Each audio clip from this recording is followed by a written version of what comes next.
Bom dia, hoje é dia 28 de junho de 2020. Deus nos dá a graça, nos dá o privilégio de dedicarmos mais um período para a sua adoração, para estudo da palavra, que esse exercício devocional matutino abençoe a sua vida e o seu coração, em nome de Jesus. Nós vamos iniciar esse período devocional dessa manhã fazendo a leitura dos versos iniciais do Salmo 95. Então eu convido você para que, por gentileza, abra sua Bíblia comigo no Salmo 95. Nós faremos a leitura dos 7 primeiros versos dessa passagem. É muito importante que você, nesse momento, abra sua Bíblia e participe desse período com empolgação, com reverência, com dedicação e, sobretudo, com alegria e com prazer. O texto é um convite para nós louvarmos a Deus. Vinde, vem, cantemos ao Senhor com júbilo, com alegria, celebremos o rochedo da nossa salvação. Saiamos ao seu encontro com ações de graças, vitoriemo-lo com salmos, porque o Senhor é o Deus supremo e o grande Rei acima de todos os deuses. Nas suas mãos estão as profundezas da terra, e as alturas dos montes lhe pertencem. Dele é o mar, pois ele o fez, obra de suas mãos os continentes. Vinde, adoremos e prostremo-nos, ajoelhemos diante do Senhor que nos criou. Ele é o nosso Deus e nós, povo do seu pasto e ovelhas de sua mão. Quero destacar o convite do verso 6. Vinde, adoremos e prostremo-nos, ajoelhemos diante do Senhor. Que o Senhor encontre em mim e em você um adorador sincero. Vamos orar. Pai querido, nós te louvamos porque nessa manhã o Senhor nos dá o privilégio, a oportunidade de pensarmos nas coisas concernentes ao Senhor, concernentes ao teu reino, concernentes à tua glória, concernentes à tua palavra. A tua palavra que é a verdade, a tua palavra que é a revelação especial do Senhor para nós.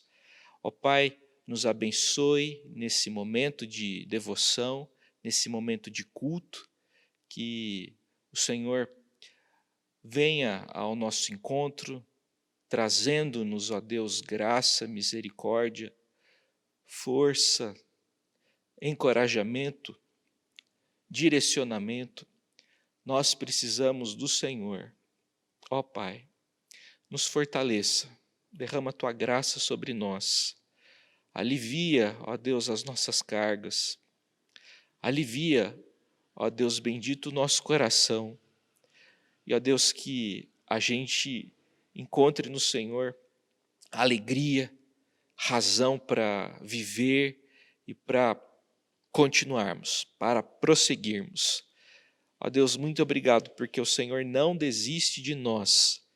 O Senhor é o nosso Pai amado e nós te louvamos porque, por conta da obra de Jesus em nosso lugar, temos a plena certeza do teu amor em relação a nós. Receba a nossa ação de graças, receba, ó Deus, nosso louvor, nosso tributo nessa manhã. É a nossa oração no nome poderoso de Jesus. Amém. Vamos cantar?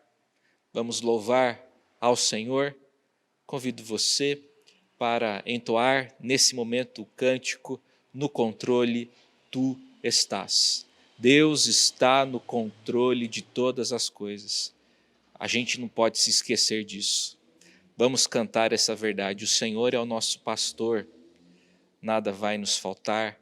Ele está no controle de tudo isso. Vamos cantar.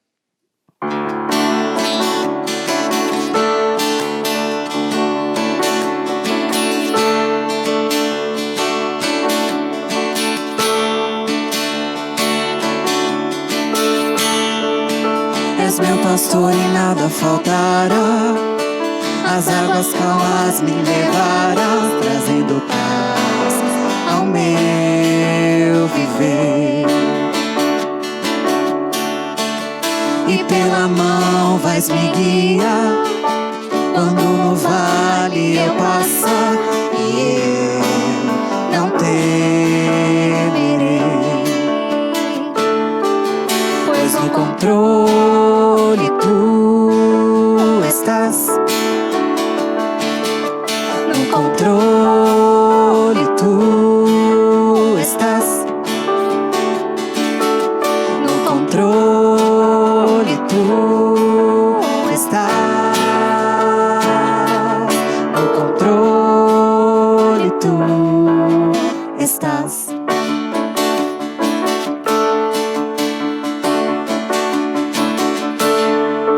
És meu pastor e nada faltará. As águas calmas me levarás, trazendo paz ao meu viver.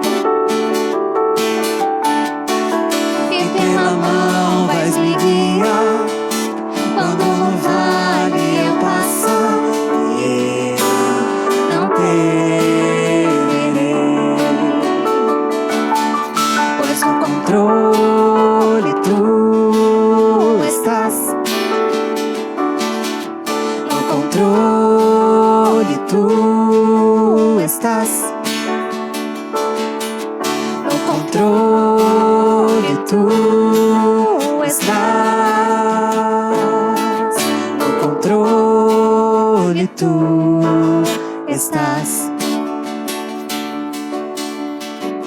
Fazes tudo cooperar pro bem, pois um plano soberano tens e conheces quem eu sou.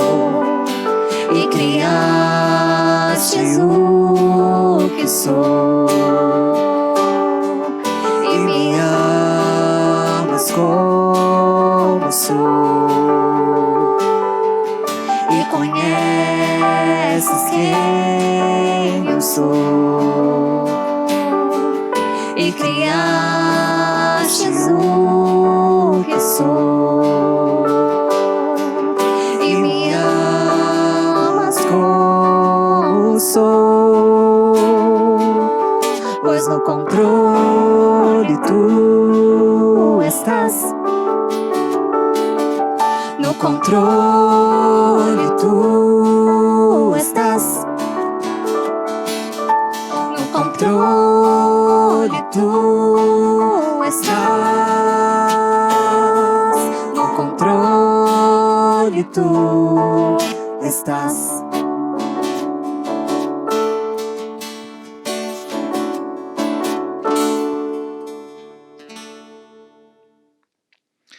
Como é bom poder cantar louvores ao Senhor. Como é agradável a gente cantar e glorificar a Deus. Nesse momento eu quero convidar você para a leitura do texto que servirá para a nossa reflexão. Trata-se de um texto do Antigo Testamento, Naum, capítulo 1. Vamos ler os 15 primeiros versos. Naum, capítulo 1, vamos ler os 15 primeiros versículos.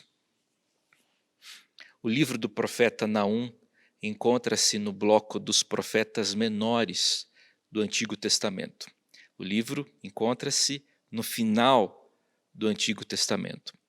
Por favor, localize o texto. Naum, capítulo 1, vamos ler os 15 primeiros versos e depois vamos conversar a respeito dessa passagem. Eu vou ler o texto, acompanhe a leitura comigo com atenção nesse momento. Sentença contra Nínive, livro da visão de Naum, o Eucocita. O Senhor é Deus zeloso e vingador. O Senhor é vingador e cheio de ira. O Senhor toma vingança contra os seus adversários e reserva indignação para os seus inimigos. O Senhor é tardio em irar-se, mas grande em poder e jamais inocente o culpado. O Senhor tem o seu caminho na tormenta e na tempestade, e as nuvens são o pó dos seus pés. Ele repreende o mar e o faz secar, e mingua todos os rios. Desfalecem Bazã e o Carmelo, e a flor do Líbano se murcha. Os montes tremem perante ele, e os outeiros se derretem, e a terra se levanta diante dele. Sim, o mundo e todos os que nele habitam. Quem pode suportar a sua indignação? E quem subsistirá diante do furor da sua ira? A sua cólera se derrama como fogo, e as rochas são por ele demolidas. O Senhor é bom, é fortaleza no dia da angústia, e conhece os que nele se refugiam. Mas com inundação transbordante, acabará de uma vez com o lugar dessa cidade. Com trevas perseguirá o Senhor os seus inimigos.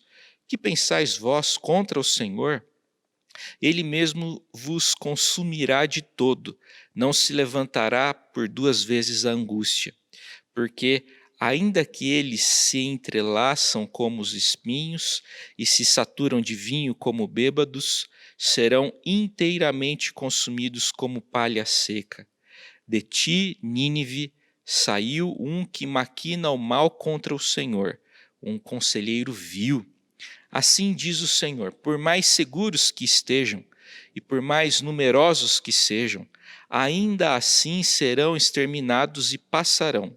Eu te afligi, mas não te afligirei mais. Mas de sobre ti, Judá, quebrarei o jugo deles e romperei os teus laços. Porém contra ti, Assíria, o Senhor deu ordem para que não haja posteridade que leve o teu nome.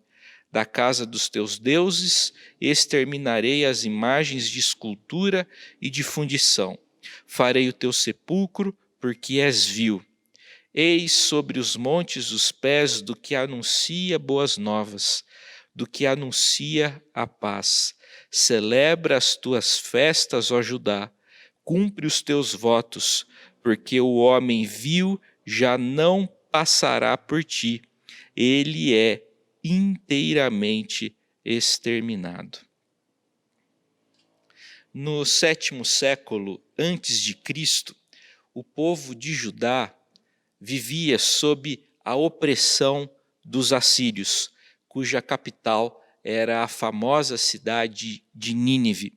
Na verdade, o mundo da época agoniza, padece e sofre com a agenda de terror instalada pela política opressora e demasiadamente violenta dos assírios. Sejam representantes desse governo o rei Senaqueribe, o rei Assaradom, Assurbanipal, entre outros. Os assírios são violentos, eles são extremamente cruéis. Dentre suas táticas de intimidação e punição, destacavam-se o decepamento de membros, o esfolamento, a demarcação do caminho conquistado com pirâmides de crânios, entre outras medidas abomináveis. A Assíria e a sua capital, Nínive, representam para o período a região mais tenebrosa do mundo. Nínive é uma cidade perversa, uma cidade violenta, rendida ao pecado, rendida à feitiçaria. O profeta descreve Nínive da seguinte forma, no capítulo 3, verso 1. Cidade sanguinária, toda cheia de mentiras, de roubo e que não solta a sua presa.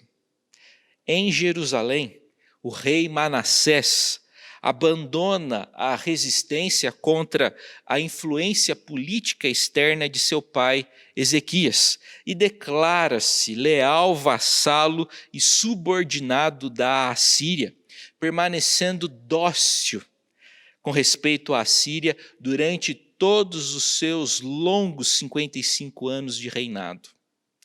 A postura de subserviência, de apatia, de comodismo do rei de Judá reflete, na verdade, a situação do próprio povo de Deus naquele tempo. Não existe previsão de mudança, o mundo parece imutável. Não existe o que fazer, é o que pensa o povo. O povo, dessa forma, torna-se indiferente, torna-se medroso, torna-se conformado e domesticado. A vida ficou estranhamente confortável, pois há certo conforto na vida rotineira e em saber o que se espera, ou melhor dizendo, e em saber o que esperar, mesmo que seja altamente prejudicial. O palco da história é muito largo, ele é muito grande. De tempos em tempos, alguns personagens surgem nesse palco, cheios de orgulho, cheios de jactância, brandindo armas, dinheiro, ameaçando e aterrorizando. Consideram-se poderosos, consideram-se protagonistas da história, fazem muito barulho e atraem muita atenção para si. Com frequência conseguem grande auditório, conseguem admiração alheia, conquistam grandes territórios com grandes exércitos. Em cada século, alguns nomes são gravados nos bancos dos parques e nas ruas dos bairros numa tentativa fútil de alcançar a imortalidade. Na época do profeta Naum, a Assíria parecia invencível. O mundo livre do domínio assírio era inimaginável. Naum foi vocacionado pelo Deus Eterno para tornar isto possível, isto é, libertar o povo da paralisia assíria para crer de novo, para crer mais uma vez num Deus que é soberano e todo-poderoso.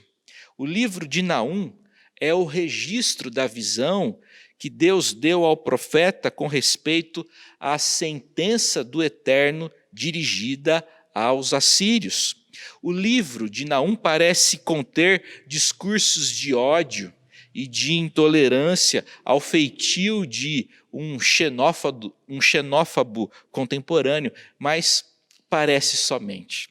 O que o livro, na verdade, quer mostrar é o governo justo de Deus sobre toda a realidade existente. Também vivemos dias difíceis. Também vivemos dias cheios de desesperança. E como Naum, vocacionado por Deus para um tempo difícil, nós, cristãos contemporâneos, também fomos chamados por Deus para pregarmos com relevância e para vivermos o Evangelho com integridade. Depois dessas considerações, quero afirmar, a partir do texto lido, que Deus é zeloso com o seu nome e com a sua palavra. O profeta Naum inicia sua mensagem com poesia, com oração. Os primeiros versos do capítulo 1 configuram-se como um salmo. Os versos 2 a 8 pertencem ao gênero literário dos salmos. Esse salmo, que encontra-se localizado no início do livro do profeta Naum, canta o poder de Deus e aplica-se à comunicação da mensagem de que Deus protege os que confiam nele, ao mesmo tempo que o Senhor pune os que se opõem a ele. O profeta descreve Deus com solenidade no verso 2. Veja só, o Senhor é Deus zeloso e vingador. O Senhor é vingador e cheio de ira. O Senhor toma vingança contra os seus adversários e reserva indignação para os seus inimigos. 3 palavras se sobressaem nesse verso: zelo, vingança e ira. Essas palavras são uma tríplice repetição do conceito da retribuição de Deus. Quanto ao zelo, ao zelo de Deus, podemos afirmar o seguinte: o zelo é pecaminoso quando se relaciona com ciúme, que provoca desconfiança, inquietação e insegurança. Contudo, o zelo também é uma virtude, se entendido como dar valor àquilo que temos e desejamos proteger. Uma vez que Deus é o Criador de todas as coisas, Ele não precisa ter ciúme de ninguém, mas tendo em vista que Ele é o Deus verdadeiro, zela pelo seu nome, zela pela sua glória. O primeiro dos 10 mandamentos, que a gente encontra no Êxodo e também no Deuteronômio, é: não terás outros deuses diante de mim. O decálogo inicia-se com essa ordem: não terás outros deuses diante de mim. O reformador Martinho Lutero afirmava que nós jamais transgredimos qualquer um dos mandamentos sem transgredir o primeiro. Quanto à vingança que aparece no texto, podemos dizer o seguinte: a Bíblia geralmente associa a vingança ao pecado. No entanto, quando a Bíblia emprega o sentimento de vingança em relação a Deus, é porque está se adequando às condições humanas. A Bíblia descreve o divino sob características humanas. Um Deus santo e justo não pode ver as pessoas desprezando sua lei sem tomar uma providência. Quando Deus julga um povo, ele assim o faz, porque é um Deus justo com a sua lei. O profeta também afirma algo relacionado à ira do Senhor. A ira de Deus não é como a ira humana, que pode manifestar-se de maneira egoísta, de maneira descontrolada. A ira humana surge de vontades e desejos não satisfeitos e tem a ver com frustração, tem a ver com o impedimento de alguma coisa. A ira humana é agressão incontrolada. A pessoa, sendo incapaz de pensar com clareza, passa a ser dominada e comandada pela ira. Isso simplesmente não se aplica a Deus. Deus é soberano e nenhum dos seus planos pode ser frustrado. Os motivos que dão origem à ira divina são absolutamente diferentes dos motivos que oportunizam e que geram a ira humana. A ira divina é uma ira santa que se relaciona a uma indignação justa contra tudo o que desafia a sua autoridade e desobedece à sua lei. Deus é tão poderoso que, se a sua ira não fosse santa e se ele não fosse tardio em irar-se, como afirma o verso 3, poderia facilmente destruir tudo. Ele que criou todas as coisas poderia muito bem reverter a sua criação, secando o mar, secando os rios e também tornando infrutíferas regiões como Bazã, na Transjordânia, e o Carmelo, no norte de Israel. A terceira consideração que faço, a partir do texto, é que Deus é bom. Deus é bondoso. Veja só a afirmação do profeta no verso 7. O Senhor é bom. Você crê que Deus é bom? Você experimenta isso na sua vida? O Senhor é bom, é fortaleza no dia da angústia e conhece os que nele se refugiam. O profeta, em meio a tanta violência, caos, crise, ainda contempla o eterno Deus e identifica um dos maiores atributos de Deus, a saber, sua bondade. Deus é bom. Deus é essencialmente bom. Em sua bondade, Deus dá o que nós não merecemos. Nós nada merecemos e Deus tudo nos dá. Deus faz o sol brilhar sobre os maus e faz cair sua chuva até mesmo sobre os que zombam dele. A sua graça comum estende-se sobre ímpios e sobre pios, sobre arrogantes e sobre humildes. A terra está cheia da sua bondade. É Deus quem nos dá a vida e é Deus quem preserva a vida. Contudo, a bondade de Deus pode ser vista plenamente por intermédio de sua graça especial. Jesus, o Filho de Deus, é o dom supremo da bondade de Deus, pois é a expressão da intervenção divina com vistas à salvação do pecador. Depois de afirmar que Deus é bom, o profeta afirma que Deus é fortaleza no dia da angústia. Deus não abandona o seu povo nas batalhas mais amargas da vida. Nem sempre Deus nos livra da angústia, mas sempre Ele é fortaleza no dia da angústia.